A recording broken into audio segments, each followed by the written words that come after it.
Bienvenidos y bienvenidas a la primera edición especial de Letras Nórdicas. Saludo a mi compañero de batalla, Manuel Spataris, esta tarde veraniega desde un cafecito en Oslo. ¿Cómo estás, compañero? Muy bien, aquí desde el sector este de la capital de Noruega, un sector por tradición proletario. Estamos tratando de introducir las sorpresas que le tenemos esta semana. Así es. ¿Y cuál sería esa sorpresa? La sorpresa es que tuvimos la ocasión de poder conversar con el autor del libro que presentamos en el capítulo 10 de Letras Nórdicas, El cuchillo en la garganta. Maravilloso. Sin más que decir, los dejamos ahora con esta conversación con el escritor Kjartan Fløgstad. Arranquemos.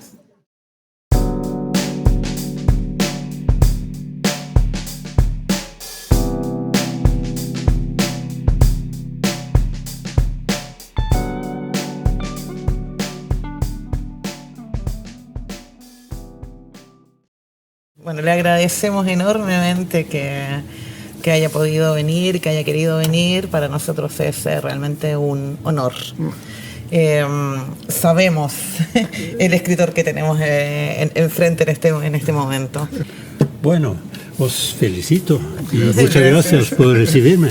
No, es un honor, como le decíamos. En su caso elegimos este libro precisamente por ser de los primeros, de modo que a lo mejor para usted es un poco más raro que elijamos esto porque es más antiguo, no sé, pero dijimos, bueno, empecemos por El cuchillo en la garganta o Kniven på strupen. Ya lo leímos, obviamente, en nynorsk. Pero hasta ahora no hemos leído, o yo por lo menos no he leído ninguno en español, creo. Ni la traducción de Kniven på strupen, El cuchillo en la garganta. Solo lo leyeron en noruego. En noruego. En nuevo noruego. Lo hemos leído en noruego. Entonces tenemos, por supuesto, curiosidad por muchas cosas. Queríamos empezar por hacerle una pregunta muy concreta sobre los personajes. Nosotros con buenos motivos situamos la historia en los años 80, ¿no? Y en Noruega y el mundo. Este libro se publicó en el año 1991.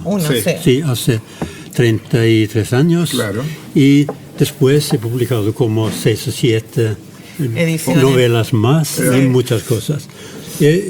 No he tenido tiempo que leerlo otra vez, ¿no? Sino me he ojeado.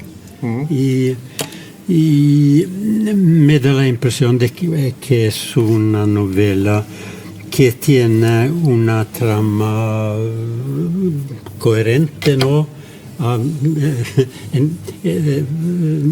Y no es así en todas mis novelas, porque mi manera de narrar y de contar historias no es basada en la trama, viene del idioma, viene de juegos de palabras, juegos de identidades, etcétera, etcétera.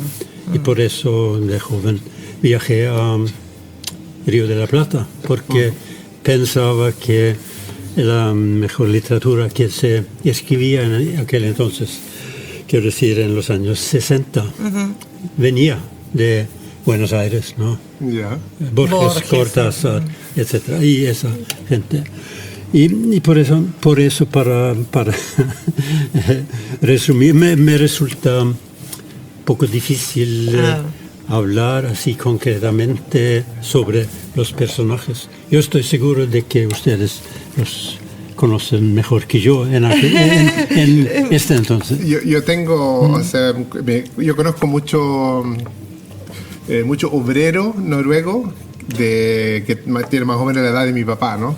Conozco bastante gente de Groruddalen que ha trabajado en diferentes partes y me hacen recordar mucho en ese juego que existe entre estar, digamos, o sea, ser un trabajador, pero al mismo tiempo, digamos, siempre tratar de buscársela por un lado, tratar de hacer un poco arreglarse con algo un poquito extra, no pasando a ser una persona criminal, pero en ese borde, ¿no?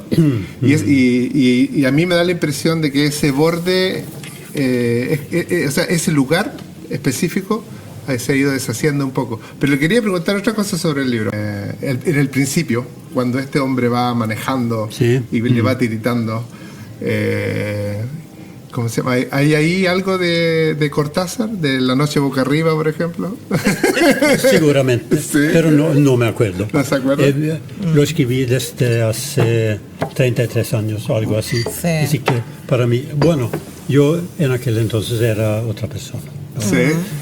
Pero refiriendo a lo que dices tú, para mí ha sido siempre importante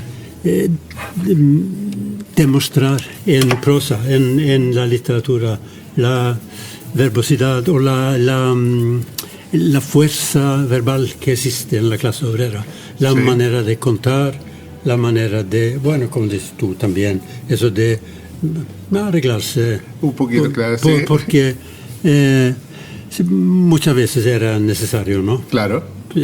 Y bueno, hay reglas, pero también hay deviaciones, no. Claro. Reglas. Hay una especie de bosque de Sherwood, le llaman, que como que se va deshaciendo un poco en esta sociedad nueva, ¿no? Es muy interesante. ¿Y hay algo, digamos, que lo llevó a usted a algún hecho, digamos, en ese tiempo? Estamos hablando de los 80, se está cayendo la Unión Soviética, Margaret Thatcher, después sale Fujiyama y dice que se acabó la historia, digamos, todo eso. Hay un aire de disolución en la sociedad, ¿no? Es parte, porque nosotros encontramos de que es parte un poco, cuando en nuestra lectura vemos un poco de eso, ¿no? Sí, que hay algo que se cae y algo que está cambiando tan bruscamente que las personas... Y de eso me acuerdo muy bien. Y de una manera, no diría dramática, pero muy... es que entre 1980 y 85 vivía en el extremo norte de Noruega, en Kirkenes, en la frontera con Rusia. Y es un pueblo, está lejos de la capital, ¿no? Y en la capital, mientras que nosotros vivíamos, ahí pasaban muchas cosas. Aquí un cambio de valores, un cambio de la política. Por primera vez después de la Guerra Mundial llegó un gobierno de derecha aquí y también la gente que conocíamos de los años 70 se habían cambiado y ahora, bueno... Porque eso ocurre con los personajes, ¿no? Hay un cambio de... Y también el cambio de... cultura de industria a industria cultural, ¿no? Que se notaba exactamente donde estamos ahora, porque aquí mismo, en este sitio, había un fondo de acero. Aquí. Sí, aquí mismo, Christiania Spiegelwerk se llamaba. Y ahora estamos rodeados por la Escuela de Economía, ¿no? La gran Escuela de Economía noruega, y las oficinas de la policía secreta que está al lado, etcétera, etcétera. Y muchos servicios. Y servicios de bares, restaurantes. Pero cuando yo escribí este libro, estuvo al lado de una fábrica de acero. Que ya no existe. La fábrica de acero es de otro tiempo. Es totalmente. Sí, porque digamos la ciudad de donde usted viene, el pueblo, es alrededor de la fábrica de acero, ¿no? No es una ciudad, no es un pueblo agrícola, sino es un pueblo industrial. Sí, claro. Sí. Y un pueblo industrial puro, ¿no? Claro. Pues solo había esta fábrica y todavía existe en Ciudad, de donde vengo yo, ¿no? Pero no había otras cosas. La gran compañía norteamericana Union Carbide era el dueño, ¿no?, de aquella fábrica. Y me acuerdo de que en la revista de Union Carbide una vez salió una nota con una foto de Ciudad diciendo en inglés: from the hills overlooking our plant, no other sign of civilization can be seen.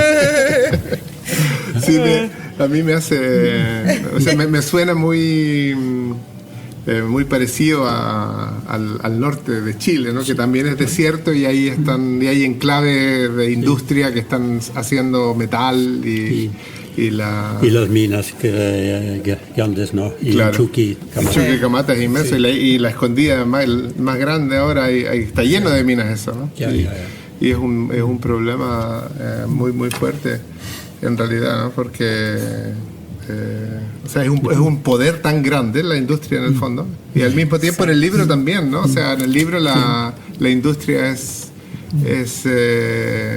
la fuente de vida y trabajo del pueblo, ¿no? Y esta narrativa se sitúa exactamente en el momento cuando esta vida ya no puede seguir como antes. Claro, sí, porque hay un antes y un después aquí. Hay un despido en el libro. Masivo. Un despido masivo. Yo me acuerdo en ese tiempo también en Suecia, que se despedía a la gente masivamente. Es un periodo muy, muy fuerte en Escandinavia, ¿no? Y bueno, y hay también escenas que por donde América Latina aparecen en esta historia.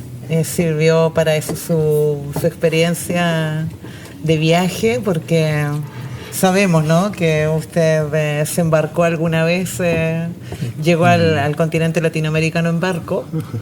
Trabajando en barco, en las máquinas, y acá hay hay bastantes situaciones donde era la manera para conocer el mundo, ¿no? Por un chico de clase obrera, bueno, sí.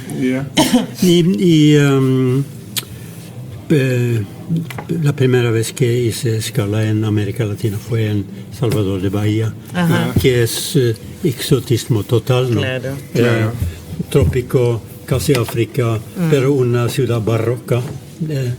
Colonialismo presente, sí, claro. Así que, bueno, fue una experiencia fundamental. Sí, porque sabe evidentemente mucho de barcos y de tripulación, el narrador de esta novela, ¿no? Uno lo podía apreciar, aunque los hechos... Bueno, la novela tiene más también un corte policial, ¿no? Hay mucho que también nosotros lo asociamos a algo muy cultivado en Escandinavia. Sí. ¿No? La novela policial, la novela negra. Yo he estado en Argentina y cuando hablamos de literatura la gente empieza a mencionar: eres de Noruega, de allá eso. Si no nombran, porque se confunden, nombran a un sueco. Claro, Stig Larsson, el sueco que escribió tal libro, claro, que no sé qué, ¿no? Sí, pero asocian Escandinavia con... Y es una parte del mundo donde hay tantos homicidios, ¿no? Claro. Sí, al menos en Suecia. Claro. Como en el sur de Inglaterra también. Sí. Claro, ahí hay muchos homicidios. Sí, no, muy interesante. O sea, yo disfruté mucho la novela.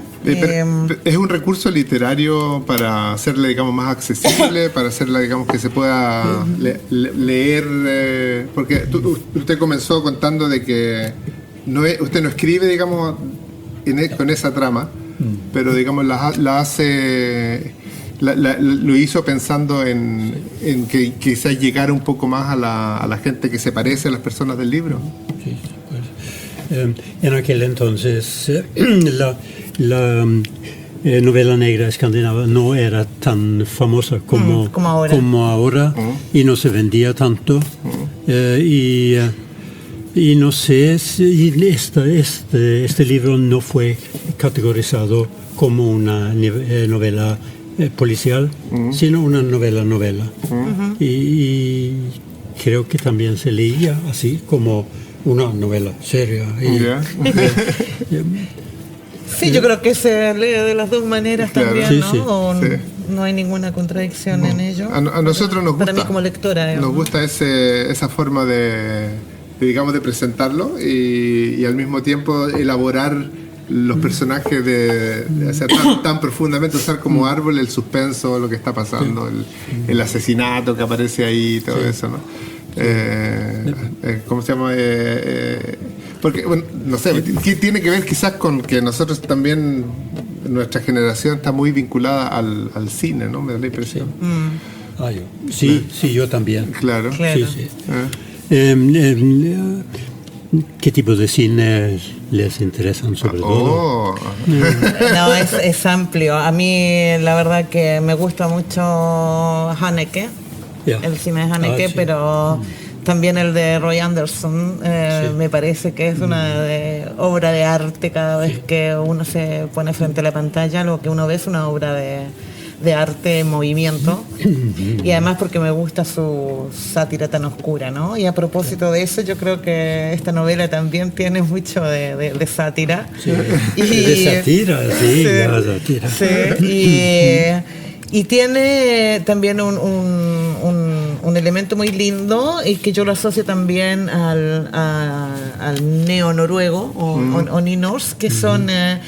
tiene muchos pasajes poéticos, y la elección de los subtítulos de cada parte y los finales de capítulos son extraordinariamente poéticos, ¿no?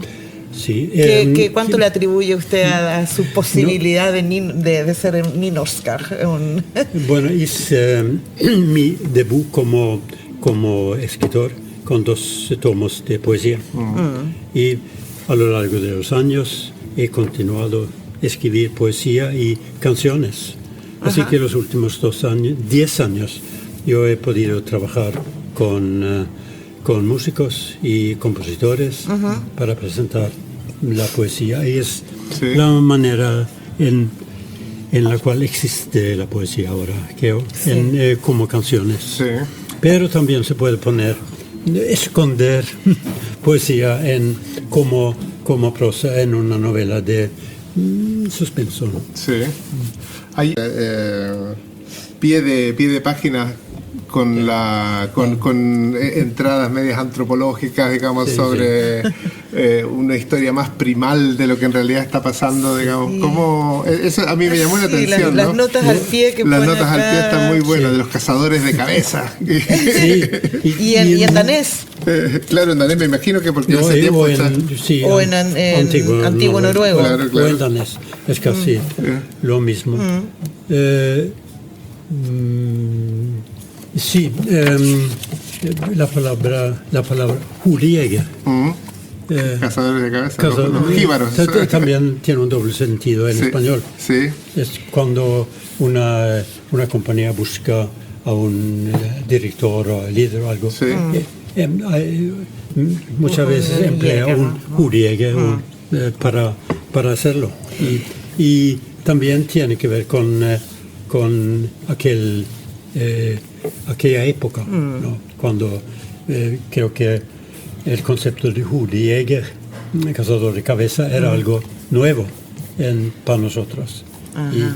Y con estas citas trato de dar hudjäger un sentido concreto. No, qué extraordinario. Yo a propósito de eso también le quería preguntar por el proceso de traducción, porque entiendo que usted participó en ello. Porque a mí me gusta la traducción literaria, ese es un tema que tengo siempre en la cabeza, y Y pienso que esta novela, como digamos, es un poco su pluma, ¿no? Es bastante poética en la prosa, en la narrativa. Y eso hace la labor de traducción bastante difícil, porque hay asociaciones. Por ejemplo, acá hay un señor que usted nombra que se llama en la novela Stoltenfeld, que uno lo asocia inmediatamente a Stoltenberg. Y por supuesto para nosotros que podemos entender el noruego y que conocemos la historia y la hemos vivido incluso personalmente los últimos 30, 40 años, por supuesto que entendemos la ironía que hay ahí. Pues yo me pregunto cuál será el efecto de esa riqueza lingüística en la versión en español, ¿no? No me puedo imaginar todavía cómo lo resolvieron. Algo se pierde, seguramente. Y hay malas personas que dicen que no es posible traducir mis novelas. Exactamente, por eso. Que por la riqueza lingüística o los juegos de palabras, etcétera, etcétera. Pero sí es posible, pero como dices tú, es muy difícil. Sí.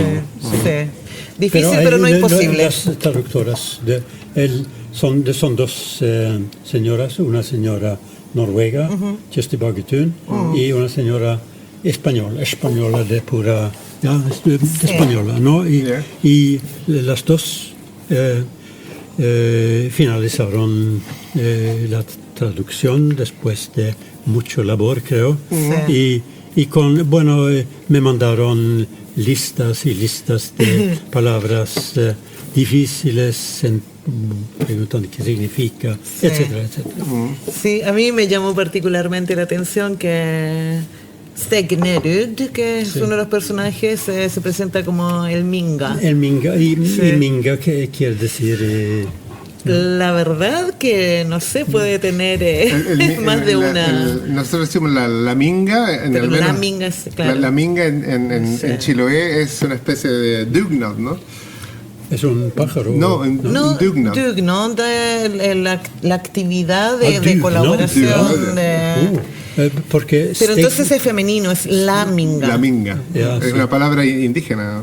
Ok, pero steg significa joven rype o grouse. Es un pájaro. Claro. Entonces puede que haya un pájaro que se llama así. Yo me declaro ignorante en zoología. Y también su apellido tiene Neruda. Bueno. Sí, Neruda era como medio pájaro, ¿no? Bastante. Y Neruda es un nombre checo, ¿no? Checo, sí. Jan Neruda. Jan Neruda. Que eligió Neftalí Reyes Basualto para anonimizarse. Frente al padre, creo, ¿no? Sí. Pero bueno, al padre y a muchos más que pensaban que ser poeta era ser nadie. ¿No? Así que... Y ser nadie quizás es lo más interesante que puede que sí, ¿cierto? Sí. Otra pregunta que le queríamos hacer, seguramente no solo con respecto a este libro, sino que a toda su obra, es... Su opinión y qué papel juega en su vida el realismo mágico. Y si usted de alguna manera ve ese tinte en esta u otras obras suyas. Sí, quería viajar a América Latina para aprender un poco de español y para leer los narradores de la nueva narrativa latinoamericana. Es decir, primero pensaba en Cortázar, gran héroe, y Borges, difícil, más difícil, pero literariamente un héroe. Pero en 67 pero en 67 yo estuve en Buenos Aires y por primera vez leí 100 años de soledad. Sí, y tengo todavía la copia y en cada dos palabras hay la traducción escrita, pero era un trabajo, ¿no? Entenderlo, pero también subraya que es un libro bueno, que cuando uno hace un esfuerzo tan grande para entenderlo. Así que sí, entendí que la mejor prosa del mundo en aquel entonces se escribía en América Latina y con García Márquez en la proa, de una manera. Y pensaba que si Latinoamérica es exótico para nosotros, ocurren cosas insólitas y bueno, todo eso. Pero al mismo tiempo pensaba que tal vez será posible volver a Noruega, utilizar algunas partes de esta manera de narrar para describir un pueblo industrial en la costa occidental de Noruega, por ejemplo. Así era mi empeño. Y creo que fue o era y también es una buena idea, porque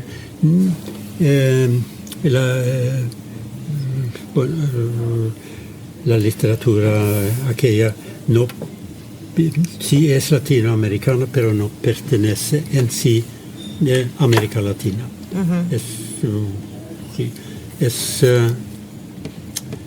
Es una versión moderna del barroco para mí, por ejemplo, así que tiene raíces históricas y etc.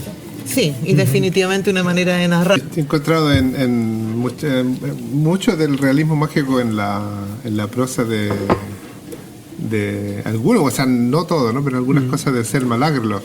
Sí, claro, hay, digamos, ese tipo de realismo mágico también ahí, ¿no? Me hace acordar.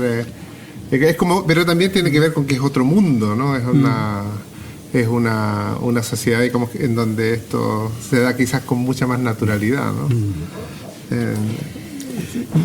Y aunque sean sociedades socialdemócratas, no todo se explica aquí tampoco, ¿no? No. Hay cosas extrañas, insólitas que no se ve y hace falta literatura para escribir. Verdad que sí. ¿Verdad que sí? Y a propósito de eso, también queríamos preguntarle de su opinión sobre la literatura noruega y la literatura escandinava hoy, ¿no? De la gente que está escribiendo hoy. Si usted tiene una opinión de qué está pasando con la literatura en Escandinavia. Siglo. Me gustaría que la literatura contemporánea fuera más política, que tenía más, que quería tener un impacto político. Y parece que no, así no. Creo que muchos escritores están muy por dentro de una idea de literatura que es algo, es literatura por literatura, la popular, creo. Hay muchos escritores que hablan sobre la clase obrera como si fuera solamente tristeza, falta de todo, nada de solidaridad, nada de lucha, nada de eso. Y claro que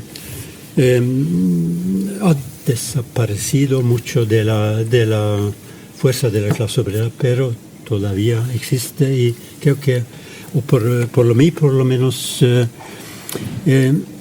hablar de eso es importante.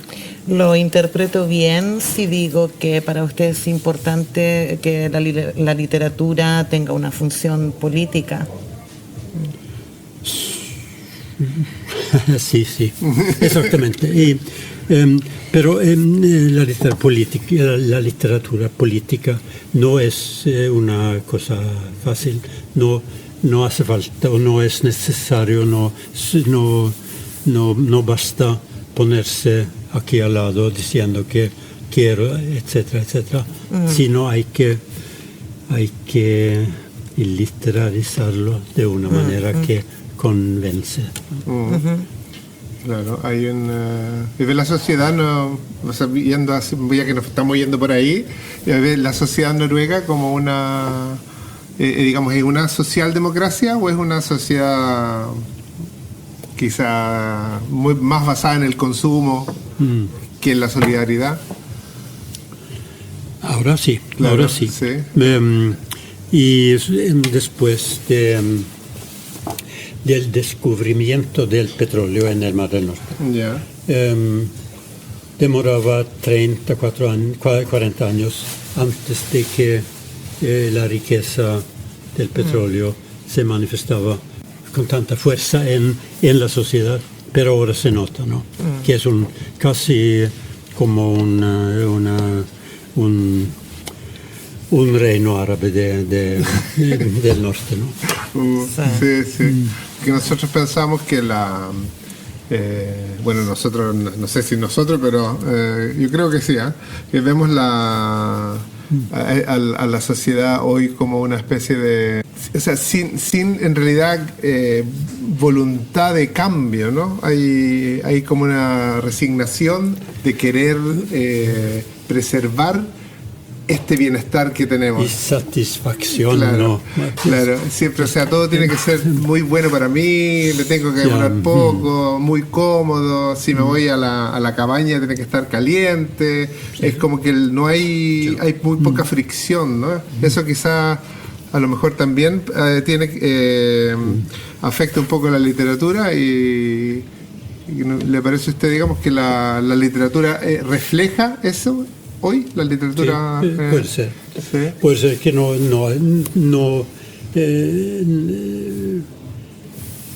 no parece que hayan problemas grandes, vitales, ¿no? Sino hay que buscar algo bueno de la niñez o de padre y mamá, no, tal vez no eran tan buenos, etcétera. Sí, es posible.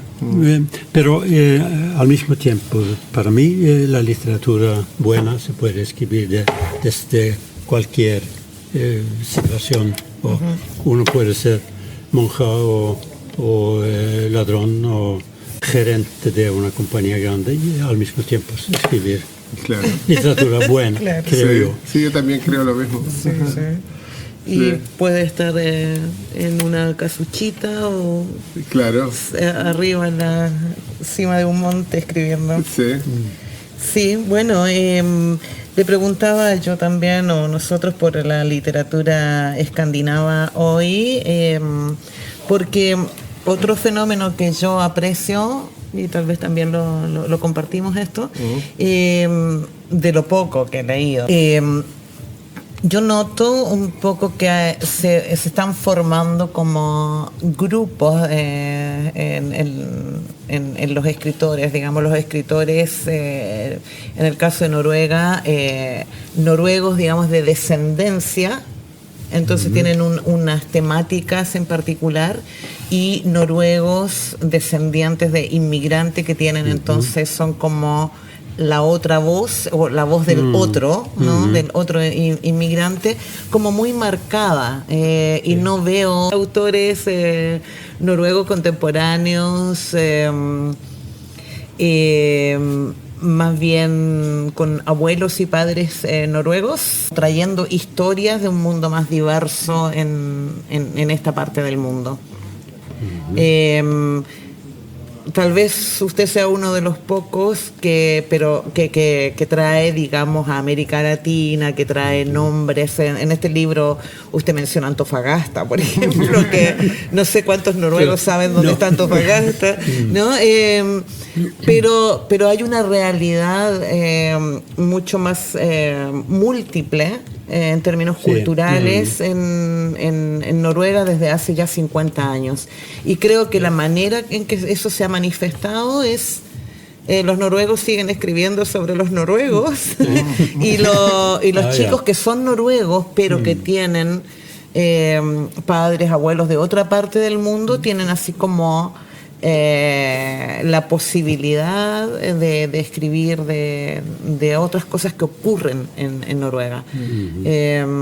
No sé si usted tiene una impresión parecida o qué opina usted de eso, ¿no? En los últimos años algunos escritores que vienen de inmigrantes han tenido mucho éxito, como hijos de pakistaníes, pero también un chileno, sí, Pedro ¿le conocéis? Sí, que para mí es un escritor muy bueno, muy buen chico, muy buen poeta. Buen poeta, y cantante y músico. Sí. Y él relata las experiencias de su familia al llegar a Noruega. Pero lo que tú dices es que los escritores que vienen de Noruega a Noruega no salen para confrontar las nuevas realidades de esta sociedad.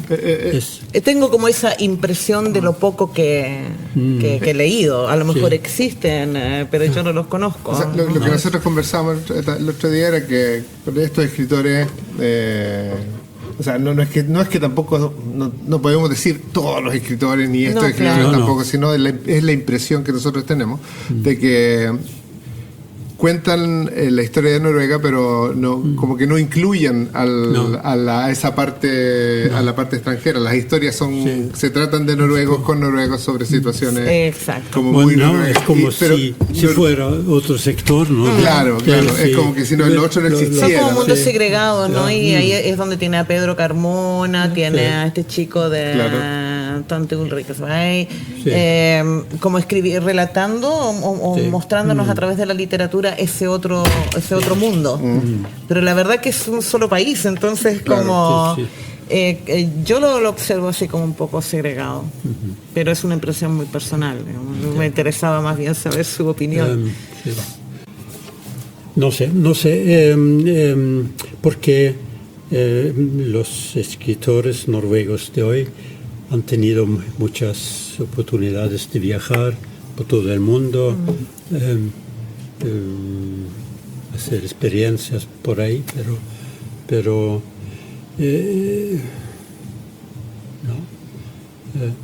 y también la economía noruega es una economía abierta, ¿no?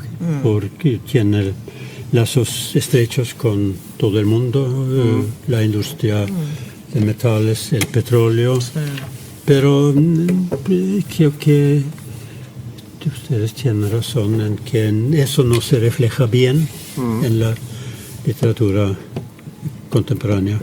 ¿Es problemático quizás? Sí, se ve, por ejemplo, la parte pakistaní de la nueva Noruega, visto desde el punto de vista de los que vivían aquí antes, también parece impenetrable, ¿no? Por religión, por muchas cosas. Sí. Así que, bueno, a lo mejor en una generación más se puede. Probablemente. Sí, y Shakar es como el gran ejemplo de un escritor que es mainstream y al mismo tiempo relata la experiencia de ser de la minoría pakistaní en Noruega. Y ser como las dos cosas ahí, porque es una segunda generación, el que o es noruego o es pakistaní, está como entre medio también. Claro. Una pregunta que le quiero hacer es sobre, o sea, hablando esto sobre la política y la escritura, ¿no? Ahí se refleja, digamos, la clase obrera por decirlo así, usando, digamos, una nomenclatura a lo mejor un poco que ya casi no se usa, ¿no? En la literatura hoy día hay escritores proletarios, está el trabajador de fábrica que escribe un libro, o es la literatura parte, digamos, de una élite hoy en Noruega. ¿Cuál es su impresión? Mi impresión es que la literatura como sistema comunicativo es... creo que la literatura noruega no es tan de élite como son las literaturas, por ejemplo, latinoamericanas y también las literaturas de Europa continental. Así que la diferencia de clases no era tan grande aquí como en muchos otros países. Y porque el movimiento obrero aquí de una manera ganó. Claro. Y la socialdemocracia de aquí tenía hegemonía total, ¿no? Durante muchas décadas. Muchas décadas. Sí. Y por eso aquí es posible pertenecer al mismo tiempo a la clase baja, entre comillas, y la clase alta, la clase de los intelectuales. Y se puede viajar entre las dos clases, creo. Y no hay muchos escritores que creo que normalmente son trabajadores de una fábrica, pero descendientes, hijos e hijas de proletarios, sí, hay muchos. Y aquí no ha sido necesario esconder su identidad de proletario, ni en la clase intelectual, así que creo que es una diferencia fundamental entre otras sociedades y la de aquí. Y hace mucho Suecia era como el símbolo, ¿no? de la socialdemocracia nórdica, pero se ha cambiado mucho. Ahora Suecia no es Suecia todavía. Suecia no. ¿Y Noruega es Noruega? Todavía no, pero no es Noruega. Noruega es Noruega más petróleo. Noruega Entiendo. Incorporated. Sociedad limitada. Claro. Sí, bueno, ¿tienes tú alguna pregunta extra? Porque yo también le quería preguntar ¿qué está escribiendo Kjartan Fløgstad? ¿O cuáles son sus proyectos posibles de revelar, digamos? No. Es que trato de no hablar de eso. Hablar de eso. Pero se lo respetamos. He pasado varios años escribiendo letras para canciones. Compositores me piden canciones y letras y ha sido una gran alegría trabajar con ellos, de vez en cuando trabajar con ellos en público también. Correcto. ¿Pero qué género musical es? Canciones traduzco, por ejemplo, tangos. Tangos de Horacio Ferrer, Hermanos Esposito, esas cosas. Y bueno, la nueva canción cubana también me gusta. Algo de Pablo Milanés, claro. Ah, qué lindo. Pero también la música del Caribe, ¿no? Sí, a mí me gusta también la música del Caribe. La cumbia me gusta. La cumbia, bueno, y bueno, es la experiencia de estar la experiencia de colectividad que hay otra experiencia de colectividad en América, muchas partes de América Latina que en aquí, porque aquí, bueno, por los inviernos y por el clima, etcétera, etcétera, de eso viene una sociedad más cerrada, creo. Sí, claro. Yo tengo una pregunta, bueno, tengo en realidad 3 preguntas. Muchas preguntas, pero no. Primero, hablando de los juegos de palabras, ¿no? Me gustó mucho esto de Nationalsången. Sí que sale acá.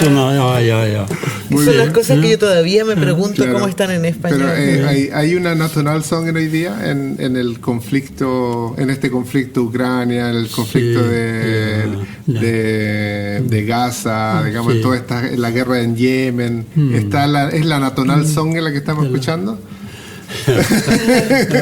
Era el verano pasado estuve en Eslovaquia, en una ciudad que se llama Ostrava. Ya. Y en Ostrava había una semana de la OTAN. Y me imagino que están cantando la canción la nacional. Nacional.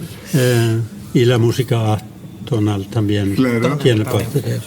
No, porque a mí yo cuando lo leí dije, oh, qué buena.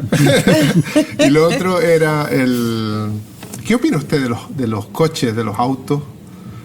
Porque ahí en el libro también sí, aparece que el auto es como el traje del facho, ¿no? Del Es una máquina que va hacia el fascismo. ¿Sí? Sí. Ah, qué bien. Sí. Yo estoy totalmente de acuerdo. Yo no manejo, no tengo auto. Nosotros no tenemos auto, caminamos nosotros. No, sí. Y usamos el transporte público. Sí, claro. y en bicicleta. Bueno. Bueno, Hitler era aficionado de los autos, ¿no? Henry Ford era aficionado de Hitler, etcétera, etcétera. Claro. Todo se explica así. ¡Ay, qué bien! Interesantísimo. Qué bien. No, sí, eso es una... Y lo último Sí, que yo le quería preguntar, Dale. tenía 3 preguntas, ¿no? Si es que usted nos dijera, esto tienes que leerte, ¿qué nos recomienda para leer? No necesariamente noruego, pero algo, Sí. o sea, lo que usted opine, cuáles son las letras buenas que hay que buscar hoy en la literatura o en la filosofía o en lo que sea. Durante el invierno he leído 2 libros eminentemente buenos. Un libro de Vasily Grossman, Ya. ruso-ucraniano, Ya. sobre la Segunda Guerra Mundial, la batalla de Stalingrado. Ya. Sí, se llama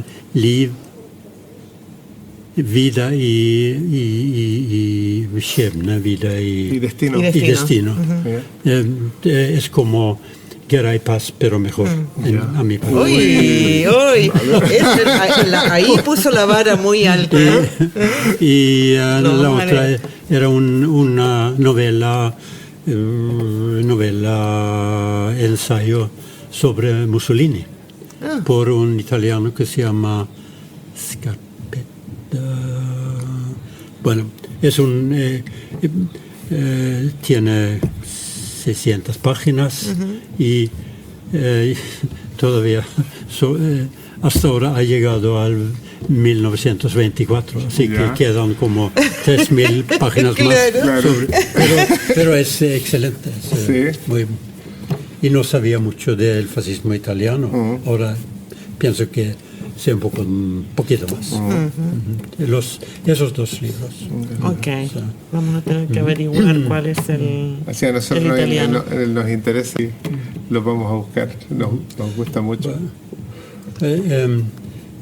Antes de terminar, quería tratar de contar una historia. Sí, ya. Una historia Por favor. Sí, que tiene relación con Chile y que también con mis libros. Ya. En 71 estuve en Buenos Aires, había desembarcado de un barco y estuve en la oficina del consulado noruego en pleno Buenos Aires, calle Esmeralda, Paraguay. Esperando así en las oficinas para los trámites. Y sale una secretaria de las oficinas diciendo que el embajador quiere hablar con usted. Y yo no había visto nunca ni mucho menos hablado con un embajador, pero sí, bueno, cómo no. Y fui con la secretaria hasta una oficina enorme, con grandes ventanas, escritorio y un embajador muy alto, muy correcto, traje todo y me ofreció café y la secretaria me trajo café y me senté y empecé a tomar. Y había una cosa rara en la oficina porque las paredes estaban cubiertos de esquíes. Esquí de fondo. y el pleno verano rioplatense, ¿no? 40 grados o algo así. Húmedo, terrible. Y esquíes de fondo. Y él me miraba de una manera casi insistencia, ¿no? Y al final me preguntó, ¿es usted esquiador?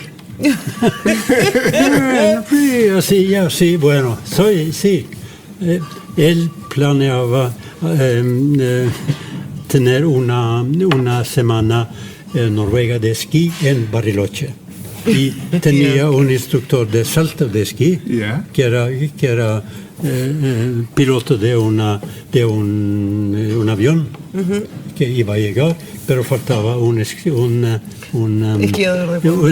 instructor de esquí de fondo. ¿Quiere usted ir con nosotros a Bariloche para enseñar a los argentinos a practicar esquí de fondo? Pero yo entonces era un tipo muy ideológico, iba rumbo a Chile y era durante el gobierno de Allende. Así que no quería meterme con eso. No, gracias. Y me fui a Chile, en turismo ideológico. Se agradece incluso hoy que esa haya sido su elección, claro. Muy lindo.